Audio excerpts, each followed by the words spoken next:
எல்ஐசிக்கு ஓனரே கிடையாது, policy holders தான் owner. இப்போ ஒரு வருஷமும் லாபம் சம்பாதிக்கிற பணத்தை 95% எல்லா பாலிசி ஹோல்டருக்கும் கொடுத்துருவாங்க. அந்த 95% வந்து வருஷ கணக்கு எண்டில் ப்ராஃபிட்னு டிசைட் பண்ணிட்டாங்கன்னா அதை எடுத்து கவர்மெண்ட் பாண்ட்ஸில் பார்க் பண்ணி வச்சுருப்பாங்க. அப்பப்போ அந்த பாலிசி யாருக்கெல்லாம் பணம் கொடுக்கணுமோ போனஸ், அந்த அக்யூமுலேட்டட் போனஸை கேல்குலேட் பண்ணி அந்த பாண்டை விற்றுட்டு கேஷ் எடுத்து கொடுப்பாங்க. மீதி 5% பணத்தை வந்து கவர்மெண்ட் ஆஃப் இந்தியாவுக்கு சாவரன் கேரண்டிக்காக கொடுத்துருவாங்க. சாவரன் கேரண்டினா என்னென்னா, நீங்கள் கட்டின ப்ரீமியம் அமௌண்ட்டுக்கு என்ன ஆனாலும் எல்ஐசி திவால் ஆனாலும் சென்ட்ரல் கவர்மெண்ட் ஜவாப். அப்போ என்ன ஆகும்னா, உங்களுக்கு வந்து எல்ஐசி போண்டி ஆயிடுச்சுன்னா நீங்கள் கட்டின ப்ரீமியம் அளவாவது உங்களுக்கு சென்ட்ரல் கவர்மெண்ட் திரும்பி கொடுத்துரும் கேரண்டி. அதுக்கு தான் அவங்க 5% ஃபீஸ் வாங்கிக்கிறாங்க. இதை வந்து 5 கோடி போட்டு 1956 ஆரம்பித்தாங்க. இன்றைக்கி வந்து அதோட வேல்யூ கவர்மெண்ட்டே சொல்கிறது 36 லட்சம் கோடி. அதோட சைஸ் வந்து பணம் இருக்கிறது 3லேருந்து 4 லட்சம் கோடி வரைக்கும் இருக்கும் பணம். இதுதான் எல்ஐசியின் கதை. இந்த எல்ஐசி தான் ஒரு ஸ்பெஷாலிட்டி உண்டு. இதுதான் only company which has a sovereign guarantee.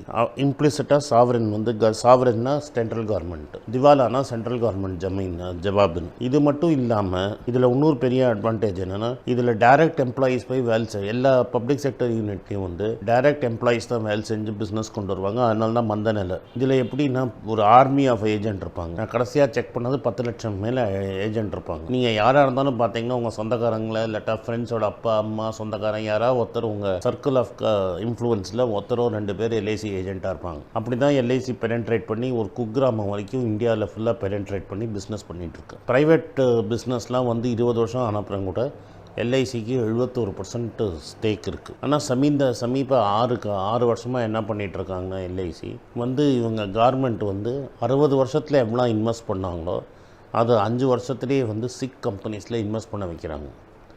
அதனால தான் நான் வந்து பல வீடியோக்களில் என்ன சொல்லியிருக்கேன்னா, எல்ஐசியில் பணத்தை எடுத்துருங்கன்னு.